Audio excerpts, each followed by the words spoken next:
267. 267, il va m'emmener au 349. Je vais vérifier au cas où, peut-être que c'est moi qui ai oublié de noter un truc. 267.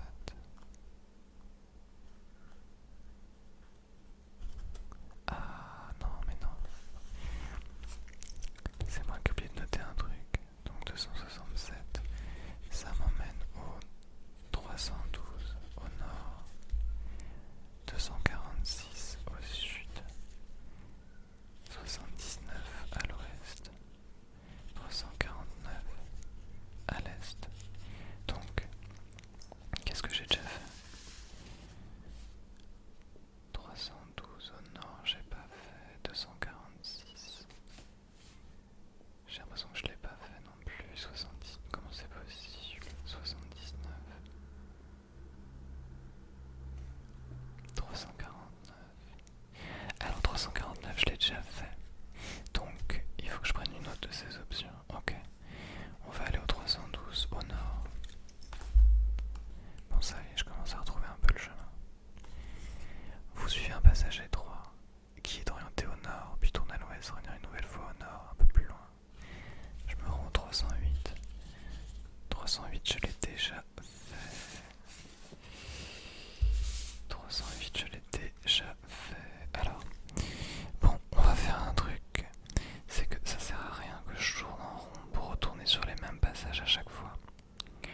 Donc ce qu'on va faire, c'est que je vais plutôt faire comme si je revenais sur mes pas. Et je vais aller au 246.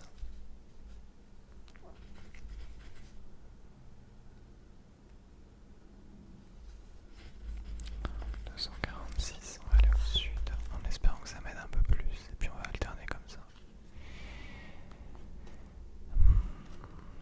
Ah mais 246, j'ai l'impression que je l'ai déjà fait en fait.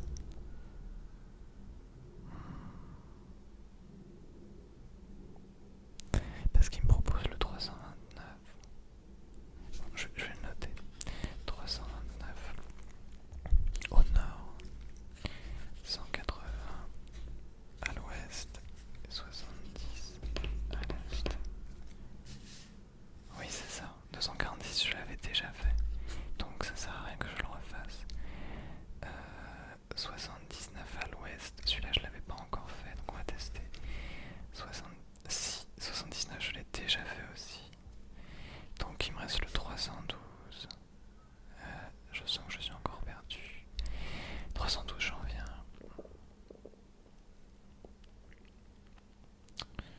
312, j'en viens.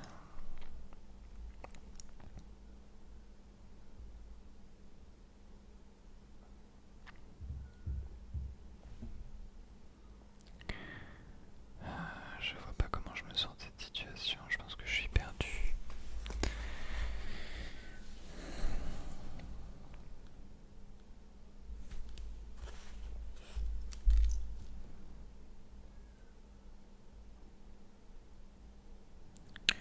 « 70 à l'est. 70 à l'est, je l'ai pas fait celui-là. 329. Est-ce que j'ai fait 329?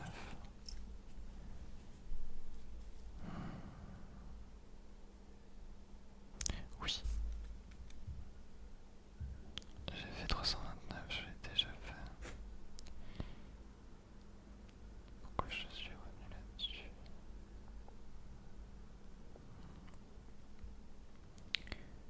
Oui, ok, c'est bon, je vois. 180. 180 par contre. J'ai l'impression que je l'ai déjà fait. En fait, j'ai déjà noté, mais je crois que je l'ai pas déjà testé. Donc j'ai deux options. Je peux faire 70 ou 180. Ok. On va faire ça. On va faire 70.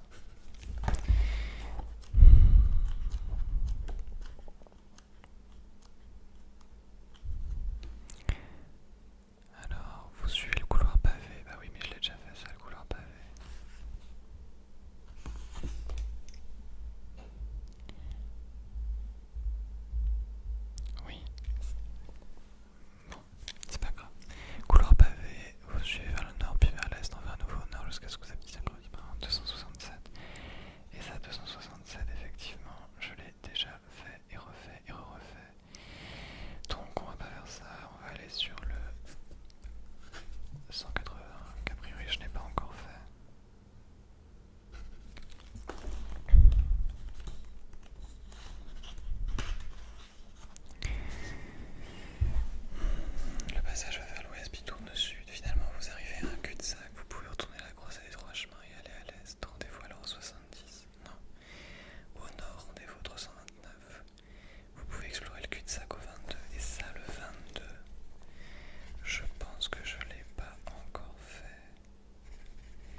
vous êtes debout dans le couloir au milieu d'un tournant. Au nord, le passage se termine par un cul-de-sac. Si vous voulez explorer, rendez-vous au 171. Si vous préférez aller à l'est, 308. Alors là, par contre, le cul-de-sac, 171. C'est affreux, mais ça me dit quelque chose. Pour... Non, pourtant je l'ai pas fait celui-là. En fait, c'est terrible parce que je pense que la formulation est volontairement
Est-ce que j'ai pas déjà fait ces choses-là? Je ne pense pas a priori.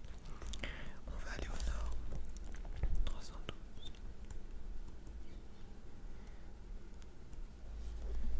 Alors, vous suivez un passage long et étroit qui est orienté au nord, puis à l'ouest pour revenir au nord. Et on revient au 308. Bon bah, autant dire qu'on va pas faire ça. On va pas faire ça du tout. Donc c'est là, c'est fait, c'était nul. On va aller au 226.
nouvelle.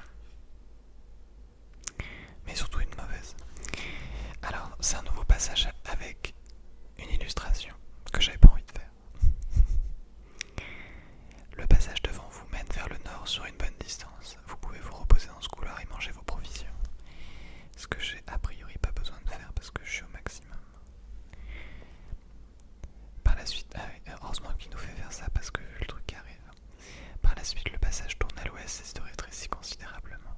Vous arrivez à une voûte de pierre qui vous oblige à vous baisser pour la franchir. De l'autre côté de la voûte, vous vous arrêtez un moment et vous regardez autour de vous. Vous êtes dans une grande caverne qui s'enfonce dans l'obscurité. La caverne est partiellement éclairée par la lumière du jour qui s'infiltre par une ouverture au-dessus de vous. Il vous est impossible de voir où mène la caverne. Vous allumez votre lanterne pour explorer l'endroit et vous entendez alors un grondement. Une faible lueur vacille dans les ténèbres. Et soudain, un jet de feu jaillit des profondeurs de la caverne en vous manquant de peu et en brûlant la mousse dont le mur est couvert par endroits. Vous vous jetez à plat ventre sur le sol et vous levez les yeux. Un énorme dragon émerge de l'obscurité et avance dans votre direction. Des volutes de fumée lui sortent des narines. Sa peau d'écaille rougeâtre brille d'une lueur huileuse. Le monstre est long d'une quinzaine de mètres. Comment allez-vous faire pour vous lancer à l'assaut de cette créature? Alors, comment te dire que je vais peut-être pas aller à l'assaut de cette créature? Vous tirez votre épée en vous préparant à l'attaque. Rendez-vous 152. Vous fouillez dans votre mémoire pour essayer de trouver un autre moyen de le combattre. Alors, le problème, c'est que je n'ai absolument rien pour affronter un dragon. Parce que j'ai les boucles d'oreilles, le parchemin. Il y avait un truc codé avec le parchemin, mais je pense pas que ça va m'aider. Arc magique, flèche d'argent, crucifix en argent. Non, je pense que c'est... je vais tenter un autre moyen, mais à mon avis, ça va pas marcher. Donc là, je suis au 106. Et là, je pense que malheureusement, on va décéder. Alors, on va aller au 126. Et l'autre option, c'était de le combattre au 152. Alors 126, mais à mon avis, j'ai rien pour ça. Le nom de Faricho di Maggio vous dit-il quelque chose? Si c'est le cas, il vous faut combattre le... Si ce n'est pas le cas, il vous faut combattre le dragon. Si au contraire vous connaissez le nom, rendez-vous 26. Hélas, Faricho di Maggio ne me dit rien du tout. Je vais devoir combattre le dragon. Et à mon avis, on n'a aucune chance. Alors 152.